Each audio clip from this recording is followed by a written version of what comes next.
The river was louder than the storm. It roared like something alive, something angry, swallowing everything in its path as the rain hammered down in sheets. Marcus Hale stood frozen for one fraction of a second too long, staring at the dark water as it churned violently beneath the bridge. Then he saw her. A flash of pale skin. A hand, barely visible, reaching up before vanishing again. Without thinking, Marcus ran. He didn't stop to consider the current, or the freezing temperature, or the fact that his 8-year-old daughter was waiting for him at home. He only heard the silent scream buried in that moment. The kind that doesn't need words. And then he jumped. Before we continue, if you believe in kindness, second chances, and the quiet heroism that changes lives, take a moment to like this video, share it with someone who needs a reminder of hope, comment your thoughts, and subscribe to the channel.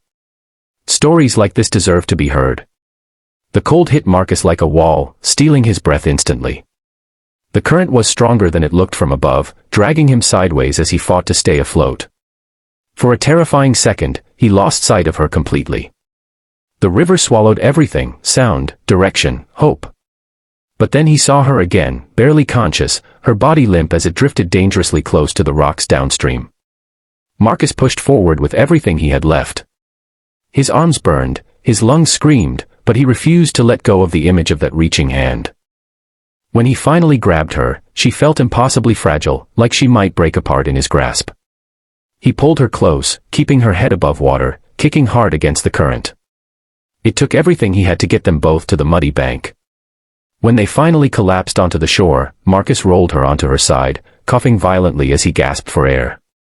She didn't move. For a moment, the world stood still. Then instinct took over again. He pressed his hands against her chest, desperate, counting in his head, praying under his breath in a way he hadn't done in years. Time stretched unbearably, each second heavier than the last. And then she coughed. Water spilled from her lips as she gasped, her chest rising sharply. Marcus let out a breath he didn't realize he'd been holding, his body shaking from exhaustion and relief. She was alive. Paramedics arrived minutes later, their lights cutting through the storm like beacons. Marcus stayed back as they worked on her, wrapping her in blankets, lifting her onto a stretcher. Someone asked him questions, but the words felt distant, like they belonged to another world. All he could think about was how close she had been to disappearing forever. And how, somehow, she hadn't. By the time Marcus got home, the storm had softened into a steady drizzle. The house was quiet except for the faint hum of the heater. His daughter, Chloe, was asleep on the couch, a book still open on her chest. He paused in the doorway, watching her for a moment, the weight of the night settling over him. He gently carried her to bed, tucking her in with the same care he always did. Being a single father wasn't easy. Every day felt like a balancing act, work, parenting, grief. Especially the grief. It had been 3 years since his wife, Rebecca, passed away. 3 years of learning how to be both parents at once. 3 years of pretending he was strong enough for both of them. Tonight had reminded him how fragile everything really was. The days that followed blurred together. Marcus returned to his routine, though something inside him felt different. Quieter, maybe. Or heavier. He thought about the woman often, wondering if she had family, if she had somewhere to go, if she remembered anything at all. He didn't expect to ever see her again. But life has a strange way of rewriting expectations. It was a week later when there was a knock on his door. Marcus wasn't expecting anyone. He wiped his hands on a towel and walked to the front, a faint sense of unease settling in his chest. When he opened the door, he froze. She stood there. Her hair was dry now, pulled back loosely, her face pale but alive in a way that felt almost unreal.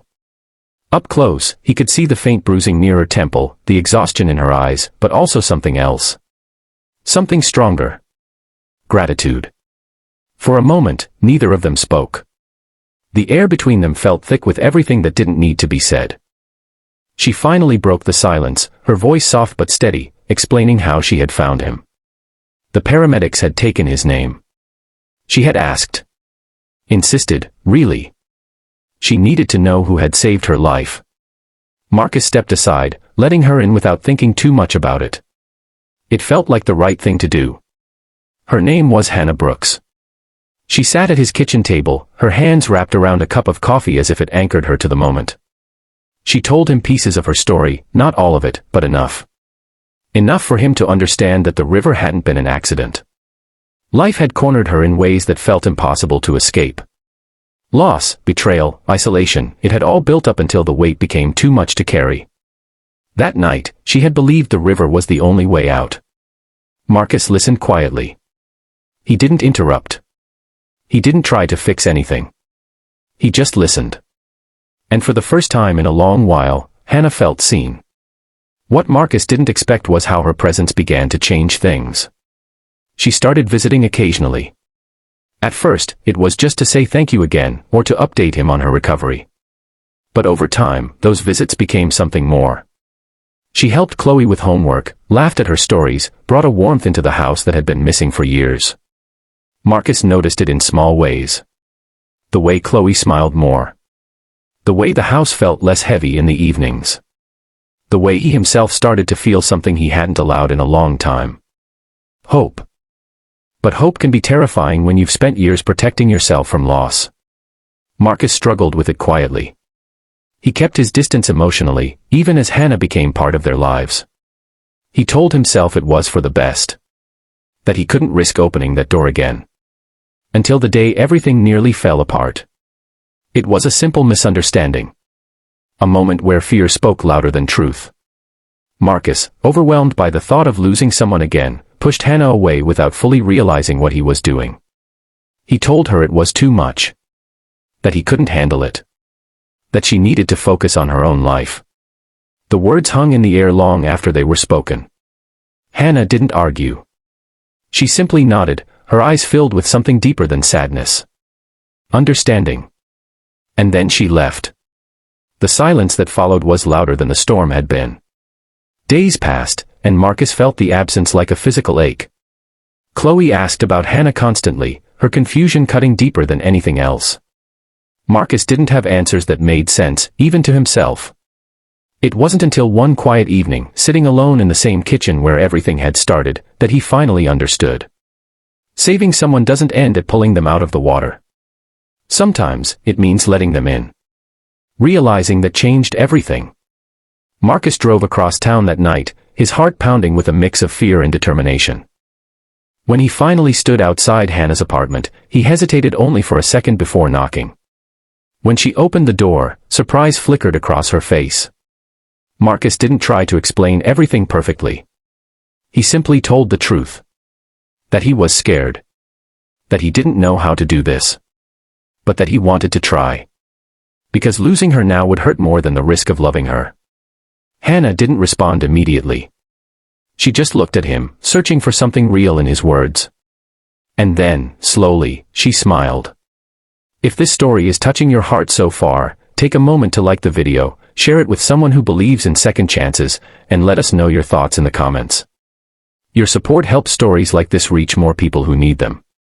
Also, before we reach the ending, I have a special request. Comment the word hope if you believe people can find their way back, no matter how lost they feel. Life didn't suddenly become perfect after that night. There were still challenges.